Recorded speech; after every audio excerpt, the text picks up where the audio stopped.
Hello everyone, ലോഗ്രാറിൻ്റെ പുതിയൊരു ക്ലാസ്സിലേക്ക് എല്ലാവർക്കും സ്വാഗതം. ഇന്ത്യയുടെ ഭൂമിശാസ്ത്രപരമായ സവിശേഷതകളെ പറ്റിയാണ് നമ്മൾ പഠിച്ചുകൊണ്ടിരിക്കുന്നത്. പ്രീവിയസ് ക്ലാസ്സുകൾ കാണാത്തവർ എത്രയും വേഗം കാണുക, ഐ ബട്ടണിൽ കൊടുത്തിരിക്കാം. ഇന്ന് നമ്മൾ നോക്കുന്നത് തീരപ്രദേശത്തെയും അതുപോലെ ദ്വീപുകളെയും പറ്റിയാണ്. അപ്പോൾ നമുക്ക് തീരപ്രദേശത്തെ പറ്റി പഠിക്കാം, അഥവാ തീരസമതലം. ഇന്ത്യയുടെ തീരസമതലം തുടങ്ങുന്നത് എവിടെ നിന്നാണ്? ഗുജറാത്തിലെ കച്ച് മുതൽ ഗംഗാ ബ്രഹ്മപുത്ര ഡെൽറ്റ പ്രദേശം വരെയാണ് തീരപ്രദേശം വ്യാപിച്ചു കിടക്കുന്നത്. അപ്പോൾ ഗുജറാത്തിലെ കച്ച് മുതൽ ഈ കാണുന്ന കന്യാകുമാരി വരെയും, കന്യാകുമാരി തൊട്ട് പിന്നെ അങ്ങോട്ട് നമ്മുടെ സുന്ദർബൻസ് ഡെൽറ്റ വരെയുമാണ് എന്ത് വ്യാപിച്ചു കിടക്കുന്നത്? നമ്മുടെ തീരപ്രദേശം വ്യാപിച്ചു കിടക്കുന്നത്. ഈ തീരപ്രദേശത്തിന്റെ ഏകദേശ ദൈർഘ്യം എത്രയാണ്? 6100 കിലോമീറ്റേഴ്സ് ആണ് ഇതിന്റെ ദൈർഘ്യം എന്ന് പറയുന്നത്. നമ്മൾ മുമ്പ് പറഞ്ഞിരുന്നു, ഇന്ത്യയുടെ കടൽ തീര ദൈർഘ്യം ചോദിച്ചു കഴിഞ്ഞാൽ അത് 7516.6 കിലോമീറ്റേഴ്സ് ആണ്. അത് നമ്മുടെ ഈ ലക്ഷദ്വീപും ആൻഡമാൻ്റെ തീരപ്രദേശം കൂടെ കൂട്ടിയിട്ടുള്ളതാണ് 7516.6 കിലോമീറ്റേഴ്സ് എന്ന് പറയുന്നത്. നമ്മുടെ മെയിൻലാൻഡ് എടുത്തു കഴിഞ്ഞാൽ അതിന്റെ ദൈർഘ്യം എന്ന് പറയുന്നത് ഏകദേശം 6100 കിലോമീറ്റേഴ്സ് ആണ്. തീരപ്രദേശത്തെ പ്രധാന കാർഷിക വിളകൾ ഏതൊക്കെയാണെന്ന് ചോദിച്ചു കഴിഞ്ഞാൽ തെങ്ങ്, അതുപോലെ തന്നെ നെല്ല് എന്നിവയാണ് പ്രധാന വിളകൾ എന്ന് പറയുന്നത്. പ്രധാന തൊഴിൽ എന്ന് പറയുന്നത് എന്താണ്? മത്സ്യബന്ധനമാണ് ഇവിടുത്തെ പ്രധാന തൊഴിൽ എന്ന് പറയുന്നത്. രണ്ടായി നമുക്ക് തീരപ്രദേശത്തെ തിരിക്കാം. ഏതൊക്കെയാണ്? പടിഞ്ഞാറൻ തീരമെന്നും അതുപോലെ തന്നെ കിഴക്കൻ തീരമെന്നും. അറബിക്കടലിനോട് സമാന്തരമായി കിടക്കുന്ന പടിഞ്ഞാറൻ തീരവും ബേ ഓഫ് ബംഗാളിന് അഥവാ ബംഗാൾ ഉൾക്കടലിന് സമാന്തരമായി കിടക്കുന്ന കിഴക്കൻ തീരവുമായിട്ട് നമുക്ക് തീരപ്രദേശത്തെ രണ്ടായിട്ട് പറയാം. ഇനി പടിഞ്ഞാറൻ തീരത്തെപ്പറ്റി നമുക്ക് നോക്കാം. അറബിക്കടലിനും പശ്ചിമഘട്ടത്തിനും ഇടയിലായിട്ടാണ് സ്ഥിതി ചെയ്യുന്നത്. അതുപോലെ റാൺ ഓഫ് കച്ച് മുതൽ കന്യാകുമാരി വരെയാണ് കിടക്കുന്നത്. താരതമ്യേന എന്താണ്? വീതി കുറവാണ്. നമുക്ക് ഈ ഫിഗർ കാണുമ്പോൾ അറിയാം. ഇതിനെ കമ്പയർ ചെയ്ത് നോക്കുമ്പോൾ ഇവിടുത്തെ തീരപ്രദേശത്തിന് എന്താണ്? വീതി കുറവാണ്. അപ്പൊ താരതമ്യേന വീതി കുറവാണ് പടിഞ്ഞാറൻ തീരത്തിന്. ഗുജറാത്ത് തീരസമതലം, കൊങ്കൺ തീരസമതലം, മലബാർ തീരസമതലം എന്നിങ്ങനെ നമുക്ക് മൂന്നായിട്ട് തിരിക്കാം. അതുപോലെ കായലുകളും അഴിമുഖങ്ങളുമാണ് കാണപ്പെടുന്നത്. കായലുകളും അഴിമുഖങ്ങളും എവിടുത്തെ പ്രത്യേകതയാണെന്ന് ചോദിച്ചു കഴിഞ്ഞാൽ അത് പടിഞ്ഞാറൻ തീരത്തിന്റെ പ്രത്യേകതയാണ് കായലുകളും അഴിമുഖങ്ങളും എന്ന് പറയുന്നത്.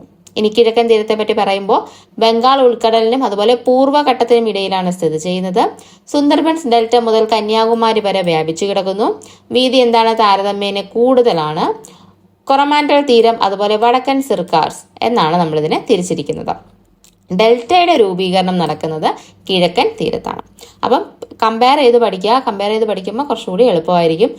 പടിഞ്ഞാറൻ തീരത്തിന് വീതി കുറവാണ്, കിഴക്കൻ തീരത്തിനാണ് വീതി കൂടുതൽ താരതമ്യേന. കാരണം ഇവിടെ ഡെൽറ്റ ഫോം ചെയ്യുന്നത് കൊണ്ടാണ് ആ വീതി കൂടാനുള്ള കാരണം.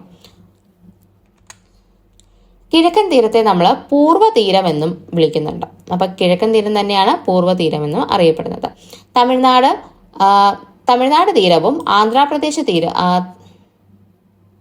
തമിഴ്നാട് തീരവും ആന്ധ്രാപ്രദേശിന്റെ തെക്കൻ പ്രദേശവുമായിട്ടുള്ളതാണ് കൊറമാൻഡൽ തീരം എന്ന് പറയുന്നത്.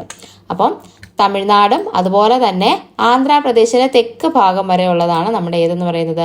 കൊറമാൻഡൽ തീരം എന്ന് പറയുന്നത്. ഓക്കെ. ഇനി ആന്ധ്രാപ്രദേശിന്റെ വടക്കും അതുപോലെ തന്നെ ഒഡീഷയുടെയും പശ്ചിമ ബംഗാളിന്റെയും തീരപ്രദേശം ചേർന്നതാണ് വടക്കൻ സർക്കാർസ് എന്ന് പറയുന്നത്.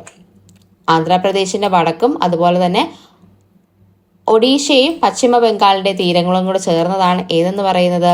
നമ്മുടെ വടക്കൻ സർക്കാർസ് എന്ന് പറയുന്നത്. ഇനി ഒഡീഷയുടെ തീരപ്രദേശത്തിനെ മാത്രമായിട്ട് നമ്മൾ വിളിക്കുന്നത് ഉത്കൽ സമതലം എന്നാണ് വിളിക്കുന്നത്. കിഴക്കൻ തീര സമതലത്തിൽ വ്യാപകമായി എന്താണ് കൃഷി ചെയ്യുന്നത്? നെല്ലാണ് കൃഷി ചെയ്യുന്നത്. കിഴക്കിന് മെയിനായിട്ട് നമ്മൾ നെല്ലാണ് കൃഷി ചെയ്യുന്നത്. അതിന് കാരണം നമ്മുടെ ഉപദ്വീപീയ നദികളാണ് അതിന് കാരണമായിട്ട് വരുന്നത്. ഗോദാവരി, കൃഷ്ണ, കാവേരി, മഹാനദി ഇവർ വരുന്ന ഡെൽറ്റ, ഇവരുണ്ടാക്കുന്ന ആ ഒരു ഡെൽറ്റ പ്രദേശത്താണ് കൂടുതലായിട്ടും നെൽകൃഷി ചെയ്യുന്നത്. ഇനി വടക്ക് കിഴക്ക് മൺസൂൺ പ്രഭാവം കൂടുതലായി അനുഭവപ്പെടുന്ന ഇന്ത്യൻ ഭൂപ്രകൃതിയാണ് കിഴക്കൻ തീരസമതലം എന്ന് പറയുന്നത്. വടക്ക് കിഴക്കൻ മൺസൂൺ ആണ് കേട്ടോ, തിരിഞ്ഞു പോകരുത്. വടക്ക് കിഴക്കൻ മൺസൂൺ കൂടുതലായിട്ട് അനുഭവപ്പെടുന്നതാണ് കിഴക്കൻ തീര സമതലം എന്ന് പറയുന്നത്. തെക്ക് പടിഞ്ഞാറ് മൺസൂൺ പ്രഭാവം കൂടുതലായി അനുഭവപ്പെടുന്നത് ഏതിലാണ്? തെക്ക് പടിഞ്ഞാറാവുമ്പോൾ നമ്മുടെ പടിഞ്ഞാറൻ തീര സമതലത്തിലാണ് കൂടുതൽ അനുഭവപ്പെടുന്നത്. അപ്പൊ ആ പേര് വെച്ച് തന്നെ പഠിച്ചാൽ മതി. കിഴക്കാവുമ്പോൾ കിഴക്കൻ തീര സമതലത്തിലാണ്, പടിഞ്ഞാറാണെങ്കിൽ പടിഞ്ഞാറൻ തീര സമതലത്തിലാണെന്ന് ഓർത്തിരിക്കുക. ഇനി പടിഞ്ഞാറൻ തീര സമതലത്തെ വ്യാപകമായിട്ട് എന്തൊക്കെയാണ്? നെല്ലും അതുപോലെ തന്നെ തെങ്ങും കൃഷി ചെയ്യുന്നുണ്ട്. മഹാരാഷ്ട്ര, ഗോവ, കർണാടകയുടെ വടക്കൻ പ്രദേശം എന്നിവ ഉൾപ്പെടുന്നതാണ് കൊങ്കൺ തീരം എന്ന് പറയുന്നത്. അപ്പം നമ്മൾ ഈ ഗുജറാത്ത് കാണുന്നത് ഇത്രയും വരെ ഗുജറാത്ത് തീരമായിട്ടാണ് പറയുന്നത്. അത് കഴിഞ്ഞ് മഹാരാഷ്ട്ര, ഗോവ, കർണാടകയുടെ വടക്ക് ഭാഗം അത്രയും കൂടെ ചേർന്നതാണ് ഇത് കൊങ്കൺ തീരം എന്ന് പറയുന്നത്. ഇനി കർണാടകയുടെ തെക്ക് മുതൽ കേരള തീരം ഉൾപ്പെടുന്നതാണ് മലബാർ തീരം എന്ന് നമ്മൾ പറയുന്നത്. ഇത്രയും ഭാഗമാണ് മലബാർ തീരത്തിനകത്ത് വരുന്നത്. കർണാടകത്തിന്റെ തെക്കൻ തീരവും കേരള തീരപ്രദേശവും ഉൾപ്പെടുന്നതാണ് മലബാർ തീരം എന്ന് പറയുന്നത്. അപ്പം ഇത്രയാണ് നമുക്ക് തീരപ്രദേശത്തിനകത്ത് പഠിക്കാനുള്ളത്. വളരെ കുറച്ച് കാര്യങ്ങളേ ഉള്ളൂ, വേഗം തന്നെ പഠിച്ചു തീർക്കാവുന്ന കാര്യങ്ങൾ മാത്രമേ ഉള്ളൂ. ഇനി നമുക്ക് ദ്വീപിനെ പറ്റി പഠിക്കാം. അപ്പോൾ ഇന്ത്യയിലുള്ള ദ്വീപുകൾ ഏതൊക്കെയാണ് നമുക്ക് എല്ലാവർക്കും അറിയാം. ലക്ഷദ്വീപും അതുപോലെ തന്നെ ആൻഡമാൻ നിക്കോബാർ ദ്വീപുകളുമാണ് ഇന്ത്യയിലുള്ളത്. അപ്പം ലക്ഷദ്വീപിനെ പറ്റി പഠിക്കുകയാണ്. ഇന്ത്യയുടെ പടിഞ്ഞാറ് അറബിക്കടലിൽ സ്ഥിതി ചെയ്യുന്ന ദ്വീപ സമൂഹമാണ്. പടിഞ്ഞാറാണ്, അതുപോലെ അറബിക്കടലിലാണ് സ്ഥിതി ചെയ്യുന്നത്. ഇന്ത്യയിലെ ഏറ്റവും ചെറിയ കേന്ദ്രഭരണ പ്രദേശമാണ് ഇത് ലക്ഷദ്വീപ് എന്ന് പറയുന്നത്. 36 ദ്വീപുകളാണ് മൊത്തത്തിലുള്ളത്. എന്നാൽ അതിൽ ഏകദേശം 11 എണ്ണത്തിൽ മാത്രമാണ് ജനവാസമുള്ളത്. പ്രത്യേകത എന്തൊക്കെയാണ്? ലഗൂണുകൾ, പവിഴപ്പുറ്റുകൾ, മണൽ തീരങ്ങൾ എന്നിവയാണ് ഇവിടുത്തെ പ്രത്യേകത എന്ന് പറയുന്നത്. ലക്ഷദ്വീപിന്റെ പ്രത്യേകതകൾ: സമുദ്രങ്ങളിൽ കാണപ്പെടുന്ന കോറൽ പോളിപ്പുകൾ എന്ന ചെറു സമുദ്ര ജീവിയുടെ കാൽസ്യം അടിഞ്ഞുകൂടി രൂപം കൊള്ളുന്നവയാണ് പവിഴപ്പുറ്റുകൾ എന്ന് നമ്മൾ പറയുന്നത്. അപ്പൊ കാൽസ്യം ഡെപ്പോസിറ്റുകളാണ് എന്തെന്ന് പറയുന്നത്? പവിഴപ്പുറ്റുകൾ എന്ന് പറയുന്നത്. ഇന്ത്യയുടെ പവിഴ ദ്വീപ് എന്നറിയപ്പെടുന്നത് ഏതാണ്? ലക്ഷദ്വീപാണ്. ലക്ഷദ്വീപിന്റെ ഏറ്റവും വലിയ ദ്വീപാണ് ഇത് ആന്ത്രോത്ത്. അതുപോലെ ഏറ്റവും ചെറിയ ദ്വീപ് ബിത്രയാണ്. ലക്ഷദ്വീപിന്റെ തലസ്ഥാനം ഏതാണ്? കവരത്തിയാണ് തലസ്ഥാനം എന്ന് പറയുന്നത്.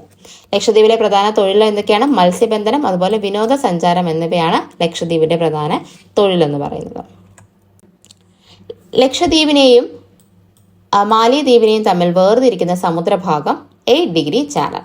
ഈ കാണുന്ന ലക്ഷദ്വീപിനെയും അതുപോലെ മാലിദ്വീപ്സിനെയും തമ്മിൽ വേർതിരിക്കുന്ന ചാനലാണ് 8 ഡിഗ്രി ചാനൽ എന്ന് പറയുന്നത്.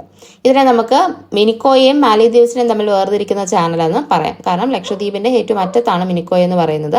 അപ്പോൾ മിനിക്കോയെയും മാലിദ്വീപ്സിനെയും തമ്മിൽ വേർതിരിക്കുന്ന ചാനൽ ചോദിച്ചാലും 8 ഡിഗ്രി ചാനൽ തന്നെയാണ്. അല്ലെങ്കിൽ പൂർണ്ണമായി ലക്ഷദ്വീപിനെയും മാലിദ്വീപ്സിനെയും തമ്മിൽ വേർതിരിക്കുന്ന ചാനൽ എന്ന് ചോദിച്ചാലും 8 ഡിഗ്രി ചാനലാണ്. ഈ ലക്ഷദ്വീപിനെ പൂർണ്ണമായി വേർതിരിക്കുന്ന സമുദ്രഭാഗം ഏതെന്ന് ചോദിച്ചു കഴിഞ്ഞാൽ അത് 11 ഡിഗ്രി ചാനലാണ്. അതുപോലെ മിനിക്കോയ് ദ്വീപിനെ ലക്ഷദ്വീപിന്റെ മറ്റു ഭാഗങ്ങളിൽ നിന്ന് വേർതിരിക്കുന്നതാണ് 9 ഡിഗ്രി ചാനൽ എന്ന് പറയുന്നത്. മിനിക്കോയ് ഈ അറ്റത്താണ് കിടക്കുന്നത്. അപ്പോൾ മിനിക്കോയും ലക്ഷദ്വീപിലെ ബാക്കി ദ്വീപുകളെ എല്ലാം കൂടെ തമ്മിൽ വേർതിരിക്കുന്ന ചാനൽ, ഇതിലെ കൂടെ പോകുന്ന 9 ഡിഗ്രി ചാനലാണ് മിനിക്കോയെ സെപ്പറേറ്റ് ചെയ്ത് നിർത്തുന്നത് ലക്ഷദ്വീപിൽ നിന്ന്. ഈ 8 ഡിഗ്രി ചാനലും 9 ഡിഗ്രി ചാനലും ഓർത്തിരിക്കുക. ഇനി ആൻഡമാൻ ആൻഡ് നിക്കോബാർ. ബംഗാൾ ഉൾക്കടലിൽ സ്ഥിതി ചെയ്യുന്ന ഇന്ത്യയുടെ ദ്വീപ സമൂഹമാണ് ആൻഡമാൻ നിക്കോബാർ എന്ന് പറയുന്നത്. ആകെ ദ്വീപുകൾ 572 SCRTയിൽ ഏകദേശം 200-ൽ പരം ദ്വീപുകൾ ആൻഡമാനിലും 19-ൽ പരം ദ്വീപുകൾ നിക്കോബാറിലും ഉണ്ടെന്നാണ് പറഞ്ഞിരിക്കുന്നത്. നിക്കോബാർ ദ്വീപിന്റെ തെക്കേ അറ്റമാണ് ഇത് ഇന്ദിര പോയിന്റ്. നമ്മൾ ഇന്ത്യയുടെ തെക്കേ അറ്റം എന്ന് പറഞ്ഞ് നമ്മൾ ഇന്ദിര പോയിന്റ് പഠിച്ചു. ഇന്ത്യയുടെ മെയിൻലാൻഡിന്റെ തെക്കേ അറ്റം എന്ന് ചോദിച്ചു കഴിഞ്ഞാൽ അത് കന്യാകുമാരിയാണ്. അപ്പൊ ഇന്ത്യയുടെ തെക്കേ അറ്റമായ ഇന്ദിര പോയിന്റ് സ്ഥിതി ചെയ്യുന്നത് എവിടെയാണ്? നിക്കോബാർ ദ്വീപുകളിലാണ് സ്ഥിതി ചെയ്യുന്നത്. ഏറ്റവും വലിയ ദ്വീപ് ഏതാണെന്ന് ചോദിച്ചു കഴിഞ്ഞാൽ അത് മിഡിൽ ആൻഡമാൻ ആണ്. അതുപോലെ തലസ്ഥാനം ഏതാണ്? പോർട്ട് ബ്ലെയർ ആണ് ആൻഡമാൻ നിക്കോബാറിന്റെ തലസ്ഥാനം. ഇന്ത്യയിലെ ഏക സജീവ അഗ്നിപർവ്വതമായ ബാരൻ ദ്വീപ് കാണപ്പെടുന്നത് ആൻഡമാനിലാണ്. ആൻഡമാൻ ദ്വീപിനെയും നിക്കോബാർ ദ്വീപിനെയും തമ്മിൽ വേർതിരിക്കുന്ന സമുദ്രഭാഗം ഏതാണെന്ന് ചോദിച്ചു കഴിഞ്ഞാൽ അത് 10 ഡിഗ്രി ചാനലാണ്. ആൻഡമാനെയും നിക്കോബാറിനെയും തമ്മിൽ വേർതിരിക്കുന്നതാണ് 10 ഡിഗ്രി ചാനൽ. ഇത് ആൻഡമാൻ ആണെങ്കിൽ ഇതാണ് ഈ 10 ഡിഗ്രി ചാനലാണ് ഇവരെ തമ്മിൽ, ആൻഡമാനെയും നിക്കോബാറിനെയും തമ്മിൽ വേർതിരിക്കുന്നത്. അപ്പോൾ 8 ഡിഗ്രി, 9 ഡിഗ്രി, 10 ഡിഗ്രി ഈ 3 കറക്റ്റായിട്ട് തന്നെ പഠിച്ചു വെച്ചിരിക്കുക. അപ്പോൾ ഇത്രയാണ് നമുക്ക് ഇന്നത്തെ ക്ലാസ് എന്ന് പറയുന്നത്. വീഡിയോ കണ്ട എല്ലാവർക്കും താങ്ക് യു. അടുത്ത ക്ലാസ്സിൽ കാണുന്നവരേക്കും ബൈ.